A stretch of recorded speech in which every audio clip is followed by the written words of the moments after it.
नवंबर 1962 भारत चीन युद्ध अपने सबसे भयानक मोड़ पर था। लद्दाख के रेजांगला में करीब 17,000 फीट की ऊंचाई पर 13 कुमाऊं बटालियन की चार्ली कंपनी चट्टान की तरह डटी हुई थी। महीनों तक बर्फ जमी रही, जब पिघली तो जवान वहीं जमे मिले। अब 21 नवंबर को रिलीज हो रही फरहान अख्तर की फिल्म 120 बहादुर ने इस लड़ाई को फिर से चर्चा में ला दिया है। कौन थे ये 120 योद्धा, रेजांगला में उस रात क्या हुआ और अब विवाद किस बात का है, जानेंगे भास्कर एक्सप्लेनर में। भारत चीन सीमा विवाद की जड़ 1914 की मैकमोहन लाइन थी, जिसे भारत तो मानता था लेकिन चीन नहीं।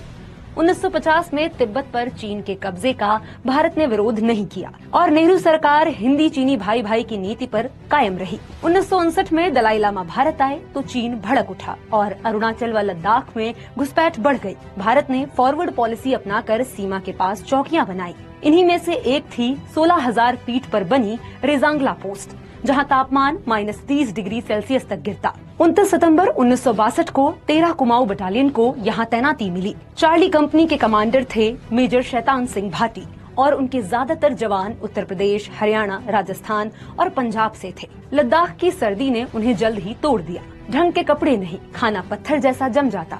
शुरुआत में बर्तनों के जवाब देने पर जवान बिस्किट खाकर रहे।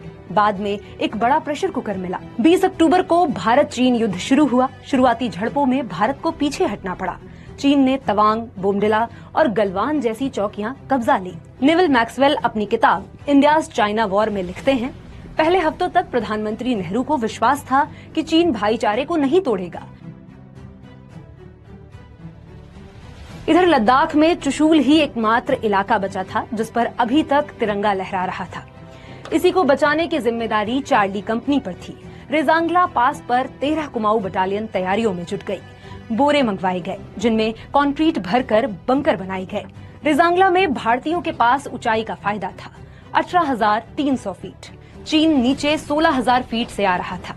इसी बीच रेडियो ऑपरेटर लांस नायक रामचंद्र यादव को ब्रिगेड से संदेश मिला, कंपनी तुरंत पीछे हट जाए। लेकिन मेजर शैतान सिंह ने स्पष्ट कहा, हम अपनी पोजीशन नहीं छोड़ेंगे, जब तक जिंदा हैं रेजांगला की मिट्टी नहीं छोड़ेंगे। 18 नवंबर तड़के चीनी सैनिक आगे बढ़े। जैसे ही वो रेंज में आए, भारतीय जवानों ने मशीन गन और LMG से तीखी फायरिंग की। पहले राउंड में दुश्मन को पीछे ढकेल दिया गया, लेकिन सुबह 4:30 बजे चीन। पूरा वीडियो देखने के लिए डाउनलोड करें दैनिक भास्कर ऐप।